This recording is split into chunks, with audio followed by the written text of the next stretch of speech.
The air was thick with the scent of pine and the distant hum of crickets as a group of friends, Jenna, Mark, Sarah, Kevin, and Rachel, pitched their tents deep in the woods. It was the last weekend of summer, and they wanted one final adventure before heading back to school. As they set up camp, Kevin wandered off a bit and called out, "Hey guys, there's a cabin over here." Curious, the group followed him. The cabin was old and decaying, standing crookedly amidst the trees like a forgotten relic. The windows were smeared with mud, blocking any sunlight, except for one, strangely clean by the front door.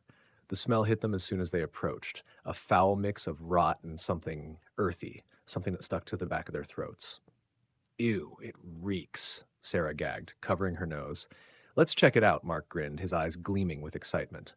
They pushed open the door, and it creaked ominously. The floor inside was partially collapsed, revealing a gaping hole filled with old pine branches. The stairs leading up were broken, hanging like jagged bones. "This place looks like it hasn't been touched in decades," Jenna muttered, shining her flashlight around the dim room. As they explored further, they noticed something odd. The air in the hallway felt thick and hot, almost as if it were alive, pressing down on them. They passed by a bathroom that was pitch black, the light from their flashlights unable to penetrate the darkness within. Beyond the bathroom, they found a small bedroom, equally dark and foreboding. "This is so creepy," Rachel whispered, hugging herself. At the end of the hallway was the main bedroom, and the stench was stronger here. The large window was covered in mud, just like the others. Kevin scraped away a patch of the mud, and the light that streamed in illuminated something unsettling. The room was filled with old hiking and camping gear, all of it from different decades. The oldest pieces were rusted and brittle, seemingly from the 1930s. Rachel knelt down beside a pile of pet collars and leashes. She picked one up and gasped. "There's skin and fur still attached to this one." Everyone froze. "We should go," Jenna whispered, her voice shaking. They started to head back down the hallway, but the air grew heavier, hotter. The narrow space felt claustrophobic, as if the walls were closing in. Suddenly, two deep breaths echoed through the hallway, one from the bathroom, the other from the small bedroom. "What was that?" Mark asked, his voice barely a whisper. Jenna looked up at the bathroom door and froze. Two eyes, large, black, and gleaming, were staring down at her. The darkness hadn't swallowed the room. Something was standing there, blocking the light. Before Jenna could scream, Kevin did. He had been looking into the small bedroom and saw the same thing, another pair of eyes staring down at him, grinning. The creatures, tall, misshapen, their eyes glistening with malice, smiled, revealing sharp, jagged teeth. "Run!" Sarah screamed, and they bolted down the hallway toward the front door.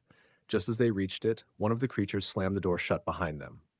Through the clean window by the door, they saw its wide grin, teeth snapping together rhythmically.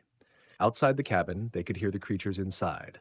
One of them wailed, the sound of a woman's tortured scream filling the air. The other began crying, the high-pitched wail of a baby. The horrific sounds followed them as they ran to their cars, driving away as fast as they could.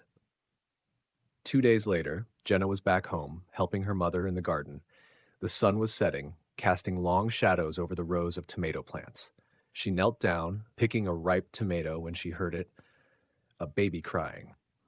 At first, she thought it was her imagination, but then it came again, the same distorted cry they had heard outside the cabin.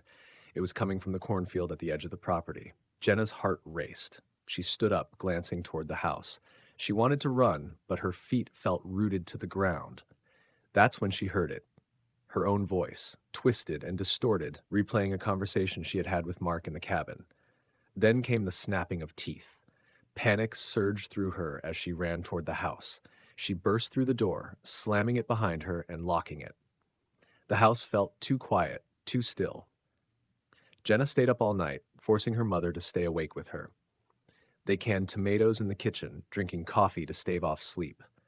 Eventually, exhaustion took over, and Jenna dozed off on the living room couch. She awoke to a faint sound, tapping. It was soft at first, almost like rain. But as her grogginess faded, she realized it was coming from the window by the back porch. Tap, tap, tap. Jenna sat up, her heart pounding in her chest. Slowly, she crept toward the back door. The tapping grew louder, more insistent. When she reached the window, she could barely make out a shadowy figure on the other side. Then she heard it, a distorted voice, her own voice, calling for help. Mom? Jenna whispered, but her voice caught in her throat. From the other side of the door, she heard her mother's voice, calm and steady. I'm coming, baby. Jenna's eyes widened in terror as she heard the locks on the back door being undone. Her mother was still in the kitchen, but the door was opening.